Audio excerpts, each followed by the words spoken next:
Everyone, welcome back to your YouTube channel for creative studies. आज इस session के माध्यम से हम लोग देखेंगे बीपीएससी 146 के लिए इंपॉर्टेंट क्वेश्चन विद आंसर, जो आने वाले एग्जाम की दृष्टिकोण से बहुत ही ज़्यादा महत्वपूर्ण रहेगी।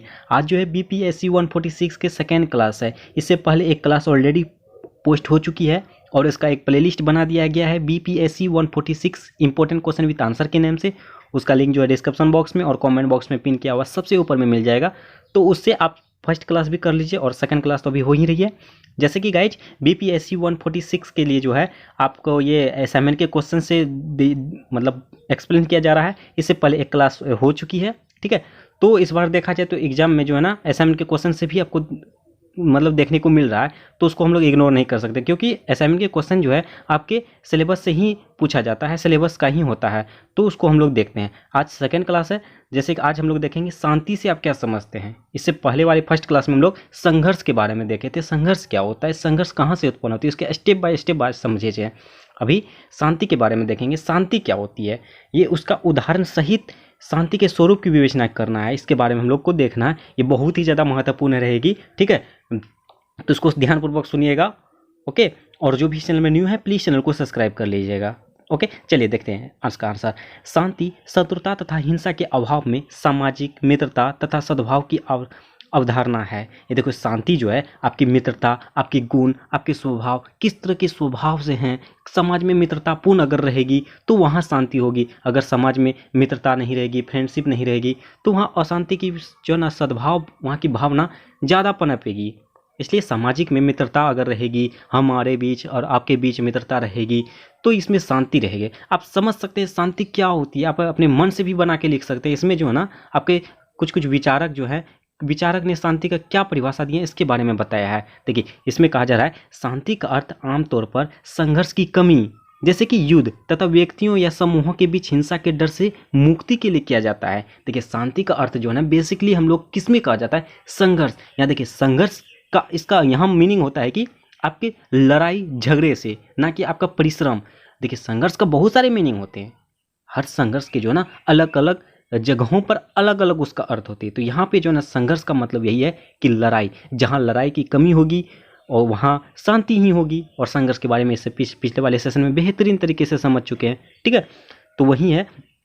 तथा समूह के बीच में अगर हिंसा ना होगा, हिंसा अगर होगा तो वहाँ शांति कहाँ से होगी। हिंसा होगी तो झगड़ा होगा, हल्ला होगा, संघर्ष होगा, उसके बाद वहाँ अशांति होगा। तो इसमें यही कहा जाता है शांति का मतलब हिंसा के डर से मुक्ति के लिए किया जाता है, ओके। उसके तो पूरे इतिहास में नेताओं ने इस प्रकार का व्यवहार संयम स्थापित करने के लिए शांति स्थापना तथा कूटनीति का उपयोग किया है। ये जो है शांति की स्थापना के लिए बहुत सारे नेताओं ने इतिहास में ये करने की स्थापना करने का बहुत सारा भरसक प्रयास किया है, ओके। जिसके परिणाम स्वरूप विभिन्न प्रकार के समझौते या शांति संधियों के माध्यम से क्षेत्र शांति या आर्थिक विकास की स्थापना हुई है। इसके माध्यम से इसका परिणाम स्वरूप जो है नेताओं के द्वारा जो है शांति की स्थापना करने के लिए इसका परिणाम स्वरूप यही हुआ कि वहाँ के क्षेत्र शांति या तो आर्थिक विकास हुआ, यानी इकोनॉमिक डेवलपमेंट हुई है, इसकी स्थापना हुई है, ओके। उसके बाद नेक्स्ट जो है ना आपका ये शांति के बारे में तो ये बेसिकली समझ चुके हैं। अब अलग अलग विचारकों ने अलग अलग जो है थिंकर ने क्या कहा है शांति का अर्थ के बारे में, शांति का परिभाषा क्या होता है इसके बारे में कहा है। देखिए, इसमें कहा जा रहा है मार्टिन लूथर किंग जो है, मार्टिन लूथर किंग जूनियर, इसके बारे में आप तो सुने ही होंगे। ये 1929 से 1968 को शायद एक नागरिक अधिकारी प्रचारक के रूप में जाना जाता है। ये जो है मार्टिन लूथर किंग जूनियर जो थे वो नागरिक अधिकार प्रचारक के रूप में जाना जाता है। हालांकि उन्होंने शांति तथा अहिंसा पर बड़े पैमाने पर लिखा तथा बोला भी। ये जो है शांति और अहिंसा के बारे में जो है ना बहुत बड़े पैमाने पर इन्होंने बात रखी है, इन्होंने बताया है क्या होता है शांति, ठीक है। इन आदर्शों का उनके जीवन में भी अनुसरण किया है। ये जो है इनके बारे में उन्हें अपने जीवन के बारे में भी अनुसरण किया, उसके बारे में समझाया जाना है। कोई यह तर्क दे सकता है कि राजा ने इस तरह कोई नया दर्शन विकसित नहीं किया। इस तरह से जो ना राजा कोई भी नया तरीके से दर्शन जो है ना इसका विकसित नहीं किया, इसके बारे में प्रोग्रेस नहीं किया, बल्कि शांति तथा अहिंसा के विचारों को एक विशिष्ट शक्तिशाली तरीके से व्यक्त किया है। ये जो है ना इसके बारे में शांति हो गया, उसके अहिंसा हो गया, इसके विचार के बारे में, इसके थिंकिंग के बारे में विशिष्ट बड़ा शक्तिशाली के रूप में इसको व्यक्त किया है, इसको प्रस्तुत किया है, इसको जानने की बताया है। इसके बारे में राजा द्वारा व्यक्त किया गए कुछ प्रमुख विचार थे, यानी राजा के द्वारा जो है ना ये वे कुछ जो है ना प्रमुख विषय थे, जिसमें से देखिए अपने दुश्मनों पर प्यार करने का महत्व, गैर अनुरूपता का कर्तव्य, सार्वभौमिक परोपकारिता, आंतरिक परिवर्तन, मुखरता की शक्ति, सभी वास्तविकता का परिसर संबंध, घृणा की प्रतिकूल प्रकृति, ये सभी चीज़ें जो है आपके सरकार के द्वारा जो है ना ये जैसे शांति ना होती है, इसमें इसी के कारण से जो ना अहिंसा होती है, अशांति फैलती है, युद्ध की पागलपन हो गया, अब की नैतिक तात्कालिकता, शांति की तलाश में अहिंसा की आवश्यकता, सामाजिक परिवर्तन के लिए एक समग्र दृष्टिकोण का महत्व तथा बुराई की धारणा, विशेष रूप से नस्लवाद, चरम भौतिकवाद तथा सैन्यवाद में इसका सबूत है। ये सभी चीज़ें हैं ना, ये एग्जाम्पल के माध्यम से बताया है कि सरकार के द्वारा किस जो है ना ये विषय हैं, ये जो है ना शांति और अशांति के, शांति और अहिंसा के जो है ना ये विचार के बारे में इन्होंने बताया है। सरकार के द्वारा ये विषय के रूप में प्रमुख इसको विषय बताया, जिस सब जिसका नाम लिए हैं। ओके, ये एक सबूत है शांति और अहिंसा के बारे में। इसका जो है ना PDF आपको टेलीग्राम में जैसे कि आपको पता ही वहाँ मिल जाएगा।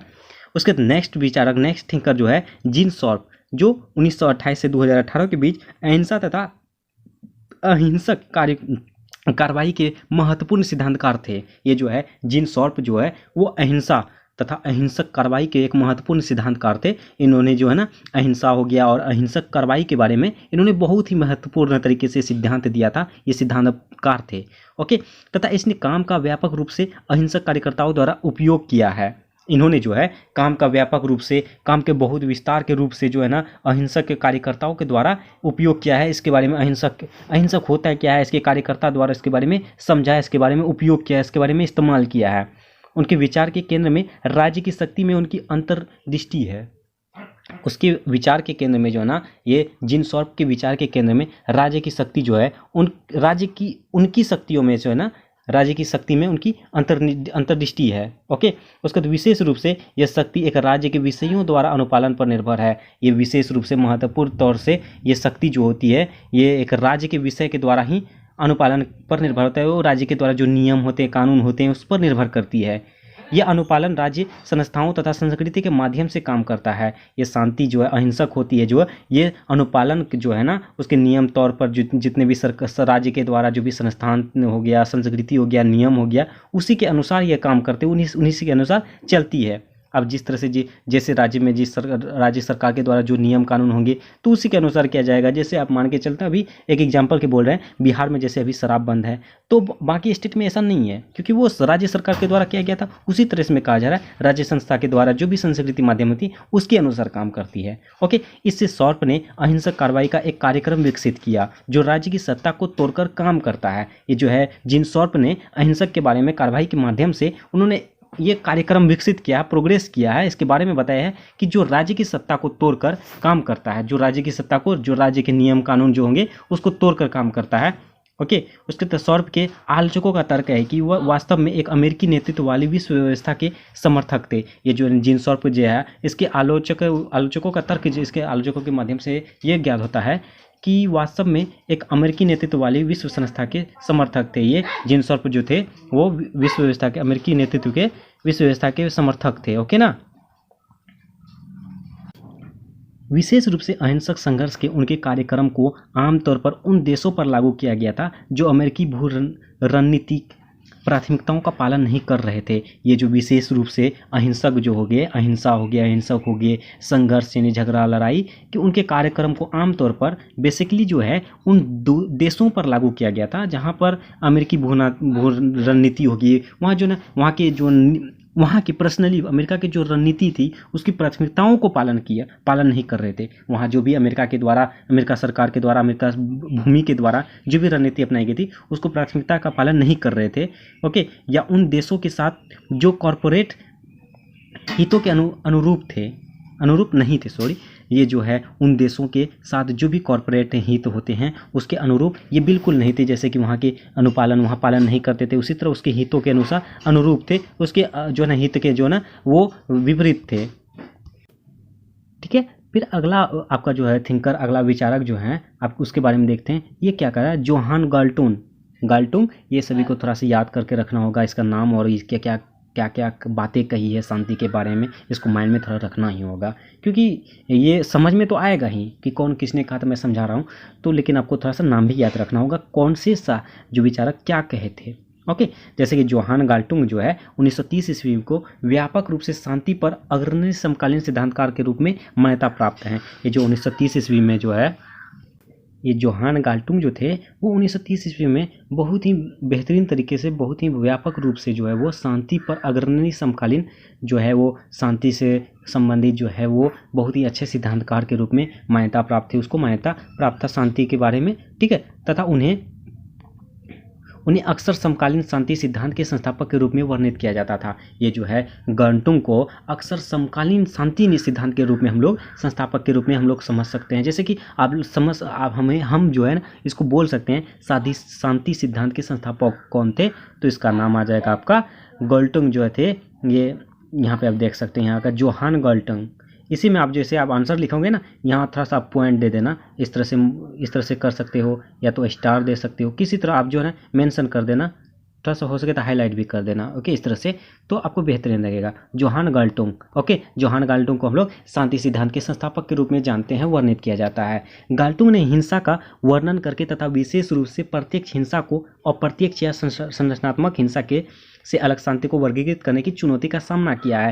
ये जो गाल्टुंग जो थे वो हिंसा का वर्णन करके, हिंसा के बारे में जो है ना वो चर्चा करके, उसके बारे में बताने के बाद उसके तथा विशेष रूप से प्रत्यक्ष हिंसा को जो प्रत्यक्ष हो जाएगा, जो सबके लिए सही तरीके से हो गए, उसके तो अप्रत्यक्ष हो गया या संरचनात्मक हिंसा से अलग शांति को वर्गीकृत करने का चुनौती का सामना किया। ये जो है प्रत्यक्ष रूप से जो है सही तौर पे जो सही में सही होनी चाहिए, उसके बाद अप्रत्यक्ष जो हो गया, जो अप्रत्यक्ष हो गया, आप समझ सकते हैं, उसमें दोनों के बीच जो होती है जो शांति होती है, उन दोनों को अलग अलग तरीके से वो वर्गीकृत करने का ये जो चुनौती होती है, जो आपको चैलेंज होता है, उसको उन्होंने फेस किया, उसका सामना किया।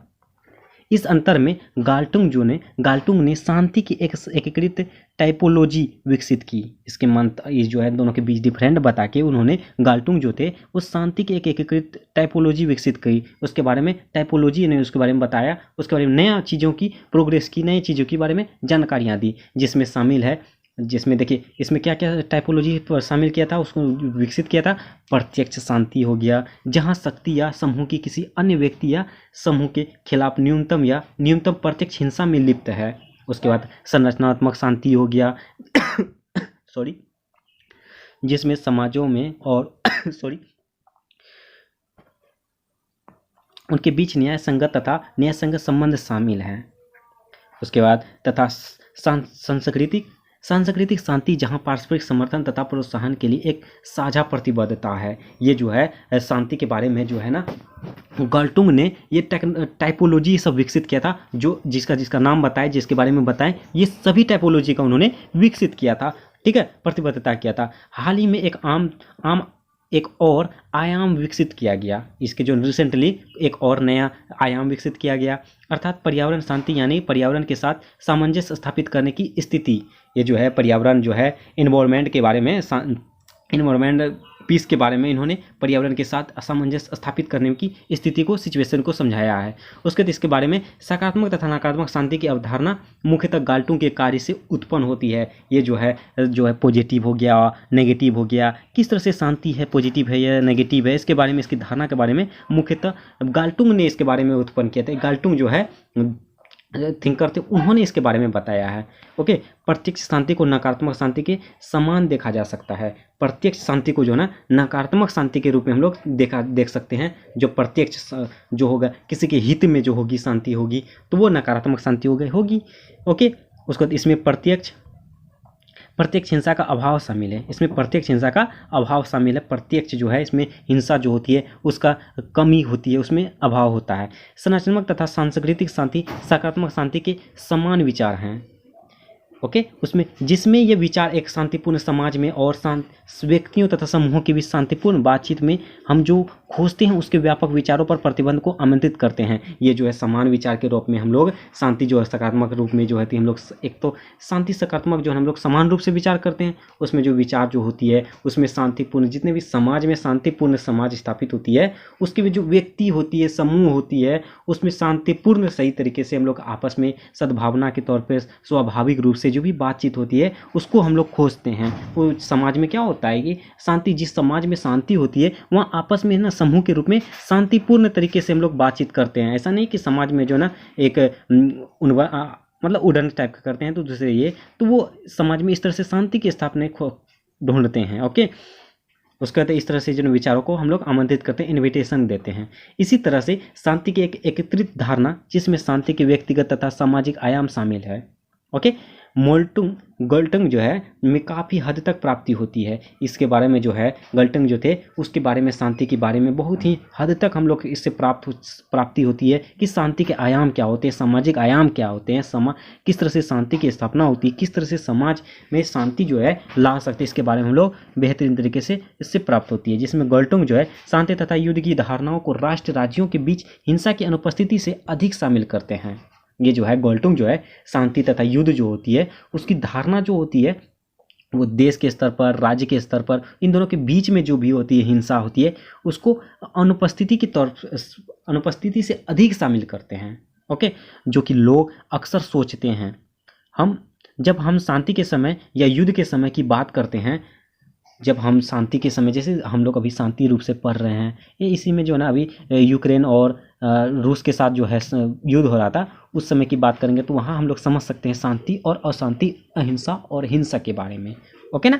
उसके बाद विभिन्न गाल्टगियन प्रतिमानों का मूल्य यह है कि शांति तथा हिंसा की जटिल प्रकृति के बारे में सोचने को प्रोत्साहित करते हैं। ओके, ये जो है गाल्टुनियन के प्रतिमानों का हम लोग ये अध्ययन हम लोग इससे प्राप्त होता है कि शांति और अहिंसा के जटिल के बारे में, प्रकृति के बारे में हम लोग सोच सकते हैं, उसके बारे में प्रोत्साहित कर सकते हैं। ठीक है, फिर भी गाल्टुगियन ये जो है विचारक जो थे, इसके नियम जो थे, इसके दृष्टिकोण के साथ एक समस्या यह है कि ये तर्क दिया जाता है कि जा सकता है कि ये बहुत व्यापक है। ये गाल्टुगियन के अप्रोच के अनुसार जो है, गाल्टिन अप्रोच के अनुसार जो है हम लोग ये समस्या को भी फेस कर सकते हैं कि इसके बारे में हम लोग समझ सकते हैं। इसमें तर्क दिया जाया गया है ताकि यदि बहुत व्यापक है और इस प्रकार बहुत फैल गया है। ये जो है अशांति अहिंसा जो है ये बहुत ही बड़ा है, विशाल है, ये धीरे धीरे बहुत ही ज़्यादा फैल रहा है। ओके, शांति शोधकर्ता केनेथ बोल्डिंग ने इस समस्या को संक्षेप में बताया है। नेक्स्ट थिंकर जो है केनेथ बोल्डिंग जो है इस शांति के बारे में बहुत ही बेहतरीन तरीके से बताया है।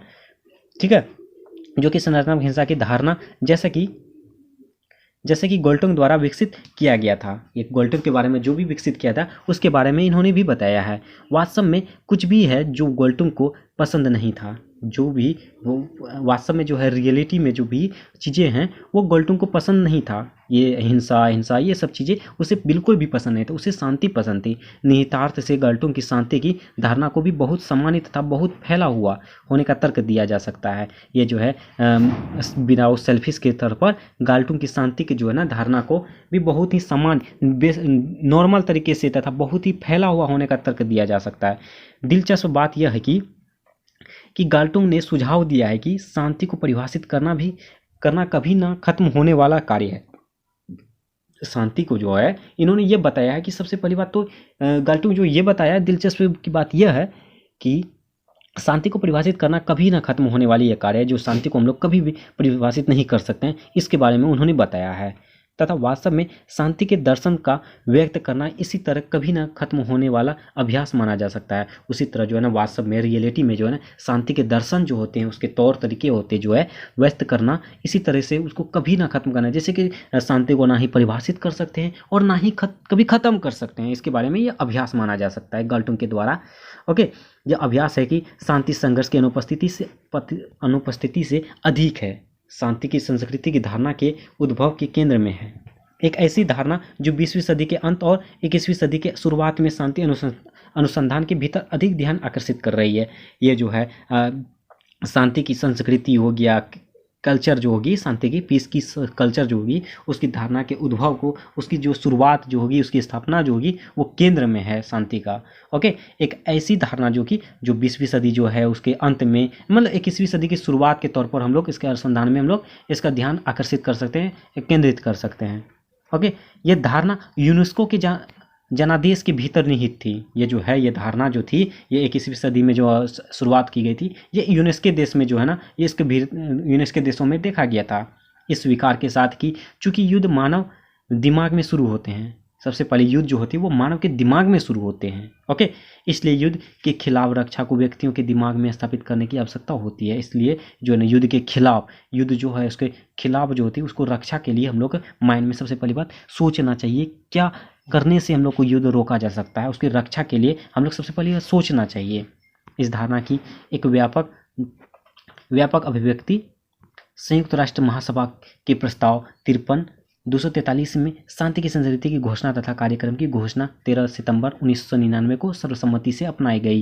देखिए, संयुक्त राष्ट्र महासभा जो है एक संगठन है, उसके प्रस्ताव के माध्यम से जो है 13 सितंबर 1999 को ये घोषणा किया गया था कि शांति के जो है ना, शांति की संस्कृति का वर्णन किया जाएगा, शांति समूह की स्थापना किया जाएगा। ओके, इस दृष्टिकोण, परंपराएं तथा व्यवहार के तरीके और जीवन के तरीके जो है ना, इसमें आपके अप्रोच हो गया, कल्चर हो गया, परंपरा हो गया, व्यवहार हो गया, आपके ठीक है, बिहेवियर हो गया, उसके बाद इस तरीके के जीवन जो इसके तरीके से शामिल किया गया था। दस्तावेज का अनुच्छेद 1 इंगित करता है कि यह जीवन के सम्मान, हिंसा की समाप्ति तथा शिक्षा, संवाद तथा सहयोग के माध्यम से अहिंसा के प्रचार तथा अभ्यास पर आधारित है। ये जो है जो घोषणा किया गया था, दस्तावेज बनाया गया था, उसके अनुच्छेद 1 में जो है ना यही बताया गया था कि उसके जीवन के सम्मान किस तरह से करेंगे, उसकी हिंसा की समाप्ति किस तरह से करेंगे, शिक्षा किस तरह से हम लोग प्राप्त करेंगे, संवाद किस तरह से लाएंगे, सहयोग के माध्यम से हम लोग अहिंसा के प्रचार तथा अभ्यास पर आधारित कर सकते हैं। ठीक है,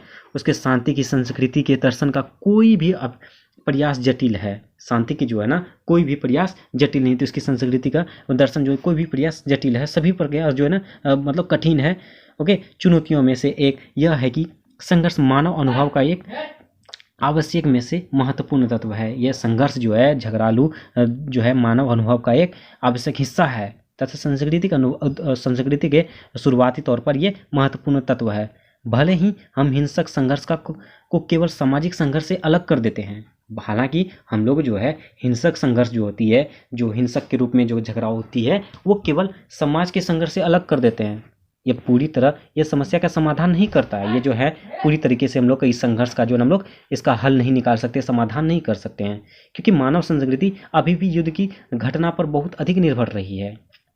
एक अधिक वाहन समाधान यह स्वीकार करना है कि मानव अनुभव तथा मानव संस्कृति के निर्माण में युद्ध तथा हिंसा वास्तव में महत्वपूर्ण कारक है तथा इसे नकारने के बजाय मानव के लिए एक महत्वपूर्ण प्रेरक संस्कृति कारक के रूप में युद्ध के विकल्प तलाशने तथा बढ़ावा देने का प्रयास करना है।